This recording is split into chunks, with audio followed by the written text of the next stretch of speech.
Jai Narayan students. So I hope you all are fine.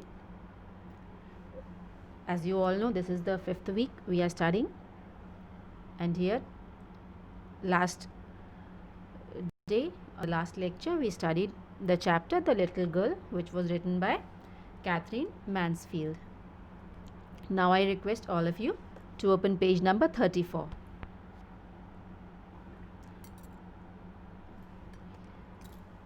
So here, when she was being called by her father, then she would enter into the room and she would find that her mother would be reading something and father lying down on the sofa and snoring.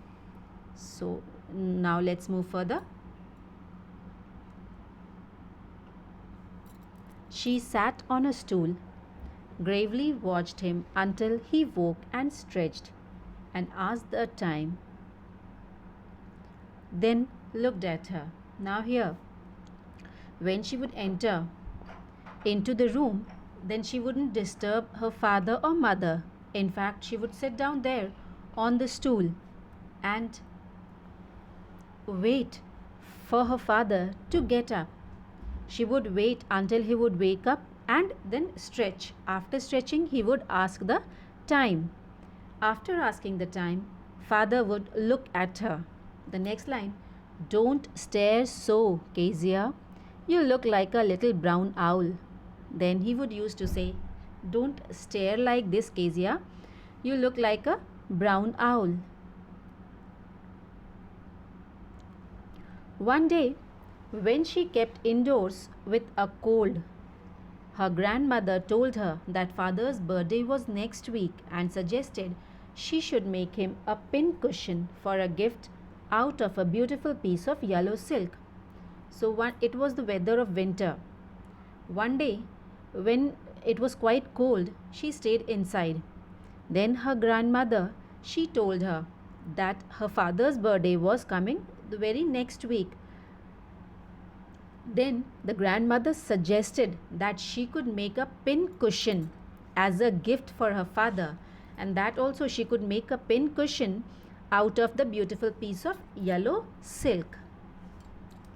The next paragraph, laboriously with a double cotton, the little girl stitched 3 sides. But what to fill it with? That was the question. Now, with laboriously means with great difficulty. So with great difficulty, she stitched the 3 sides of that cushion. But now the question was, what to fill that cushion with? That was the question which was standing in front of Kezia. The grandmother was out in the garden and she wandered into mother's bedroom to look for scraps. Scraps means the leftover things. So she couldn't ask question from the grandmother as grandmother was out in the garden. So she moved into mother's bedroom and she went into mother's bedroom just to find out the leftover pieces of something so that she could fill the cushion. On the bed table, she discovered a great many sheets of fine paper. And when she entered the mother's room, on the bed table, she discovered many sheets, many fine papers they were kept, gathered them up, tore them into tiny pieces and stuffed her case, then sewed up the 4th side. So she picked up the table from her mother's bed table, tore those sheeted into pieces and filled in that cushion. After filling, she sewed up from the 4th side also. Next paragraph, that night there was a hue and cry in the house. Hue and cry, it means angry protest.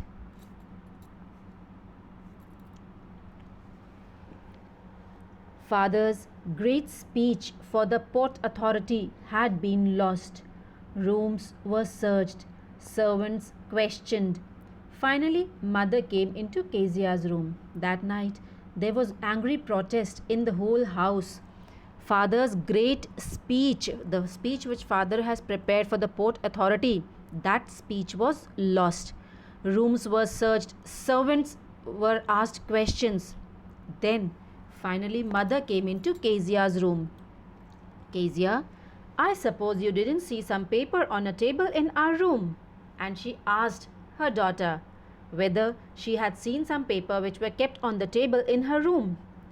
Then Kezia replied, "Oh, yes," she said. "I tore them up for my surprise."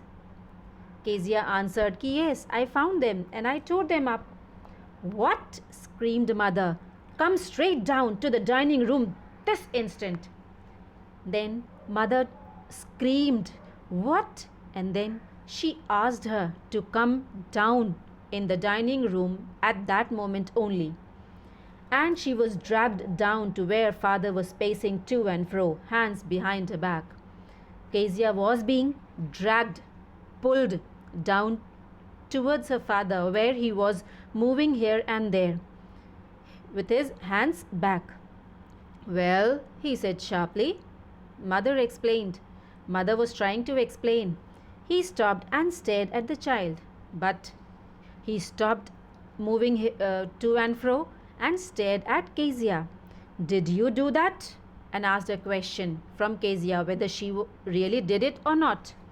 No," she whispered. Very slowly she said, "No." "Mother, go up to her room and fetch down the damned thing. See that the child's put to bed this instant." Then he ordered Mother to go to her room and bring that thing in which she had stuffed the paper, and then instructed the mother to put the child, means put Kezia, to bed at that very moment. Now turn to page number 35.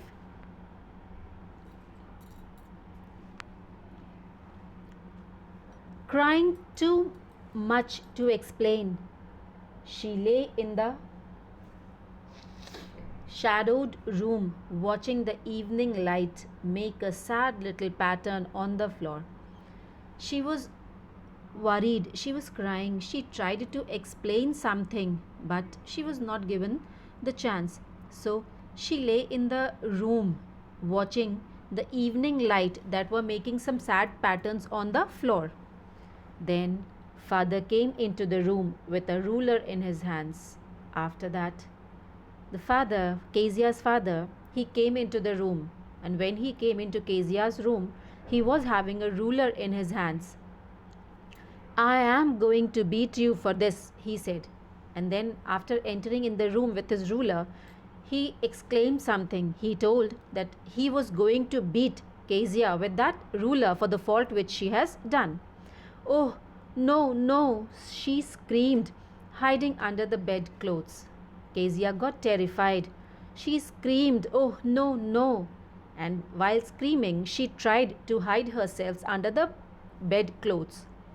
He pulled them aside, but Father was quite angry. He threw away all the bedclothes.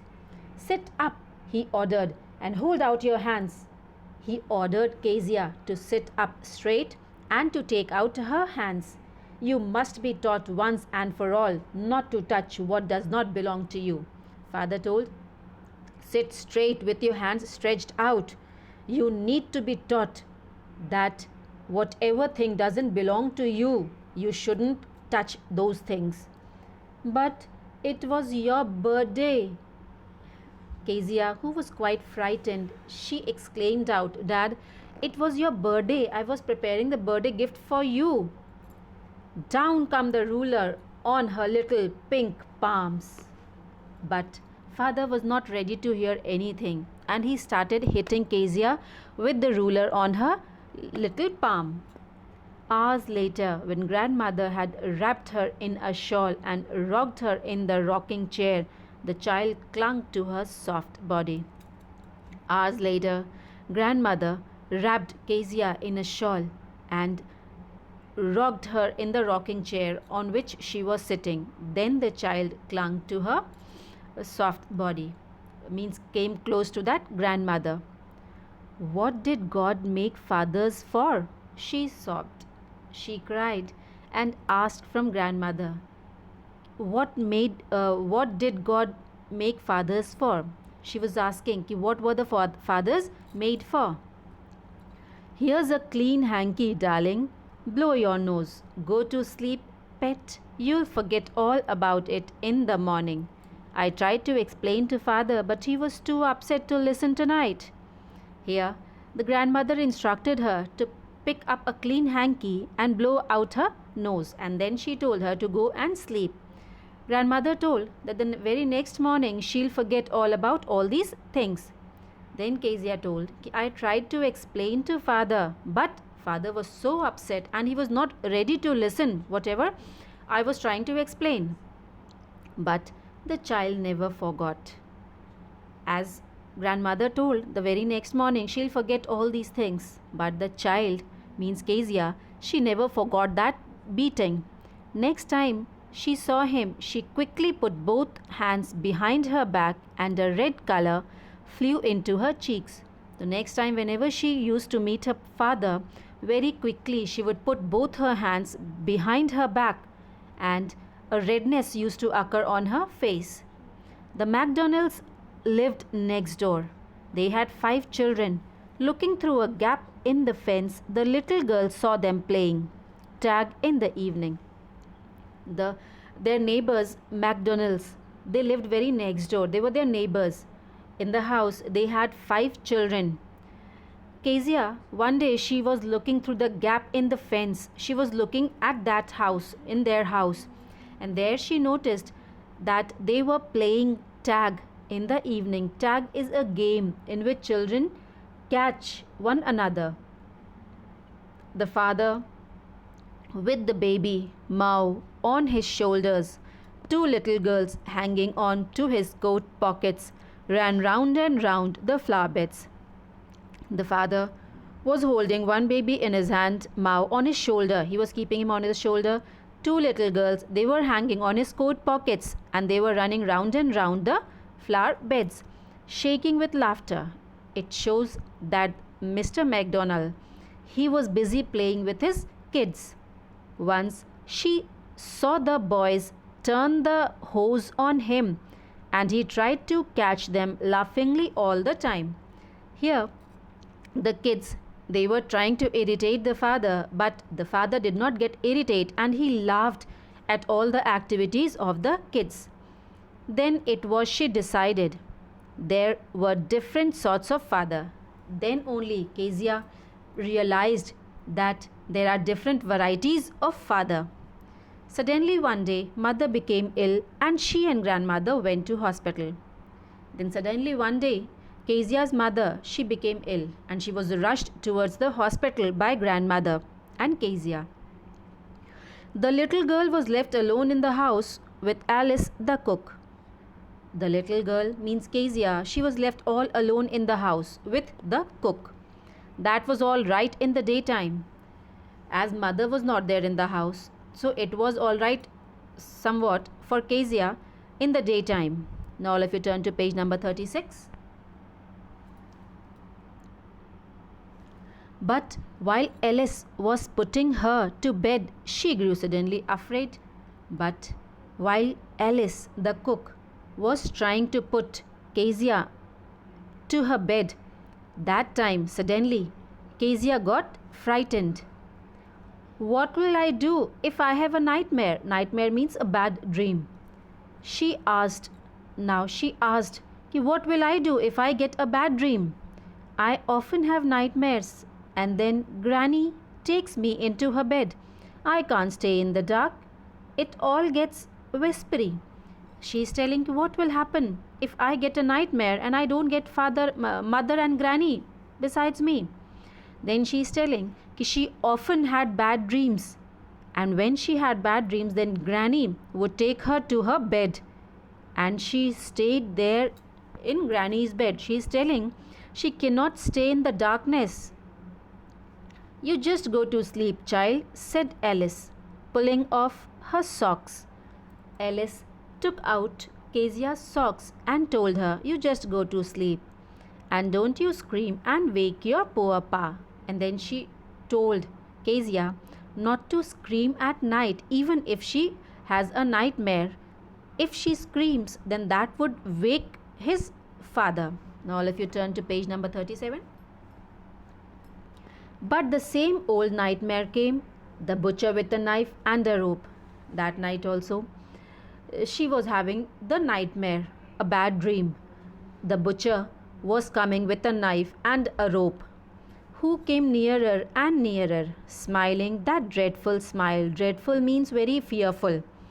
So the butcher, who was holding a knife and a rope in his hand, he was coming very near to Kezia. He was smiling with that fearful smile. He was having a very fearful smile. While she could not move, could only stand still, crying out, "Grandma, Grandma." She woke shivering to see father beside her bed, a candle in his hand. She was not able to get away from that butcher. She was only standing still and crying out, "Grandma, Grandma." At that moment only, she woke up. She woke shivering. When she woke up, she was shivering, shaking. And when she woke up, she noticed that her father was there beside her bed with a candle in his hand. "What's the matter?" he said. He asked, "What's the matter?" Next paragraph. "Oh, a butcher, a knife, I want Granny."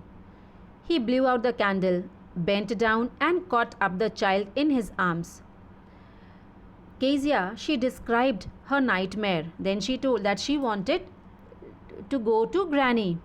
At this, Kezia's father, he blew out the candle.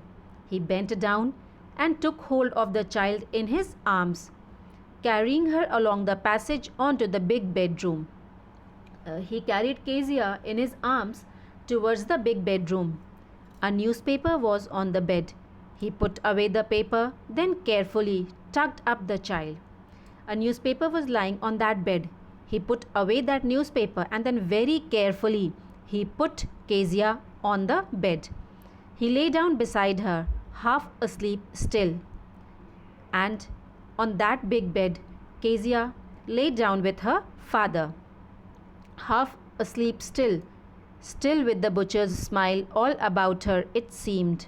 She crept close to him, snuggled her head under his arm, held tightly to his shirt.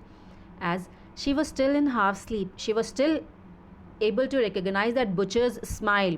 So she crept close. She went very close to her father, put her head under his arms and held his shirt very tightly. Then the dark did not matter. She lay still.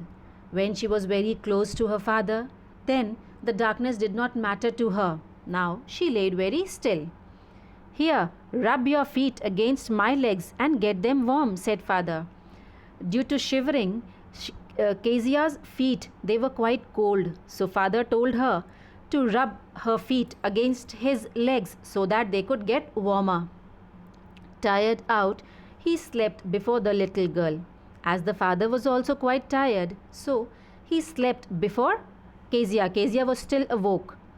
A funny feeling came over her face. Poor father, not so big after all. Now, a funny feeling was there in her mind. Now she was thinking that his father was not that big after all. And with no one to look after him, he was harder than grandmother. As no one was there around Kezia to take care of, so his father was much more harder than the grandmother. But it was a nice hardness. But for Kezia, that hardness was also quite nice. And every day he had to work and was too tired to be a Mr. MacDonald. Now Kezia realized that his father used to work very hard day long, and it was very hard as he was quite tired, so he couldn't behave like Mr. MacDonald. She had torn up all his beautiful writings. She stirred suddenly and sighed. Now she realized that she had torn up whatever he had written so beautifully. Then she shook suddenly and sighed. "What's the matter?" asked her father. "Another dream?" Then there was a second question. She moved suddenly, and then there was a second question from father. "What's the matter? Once again you are dreaming." "Oh," said the little girl, "my head's on your heart. I can hear it going. What a big heart you have got, father dear."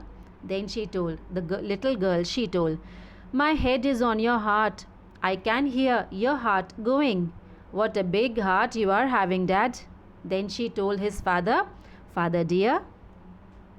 That's it in the story, dear students. I hope you have understood it properly. If you don't understand, please feel free to ask. Thank you.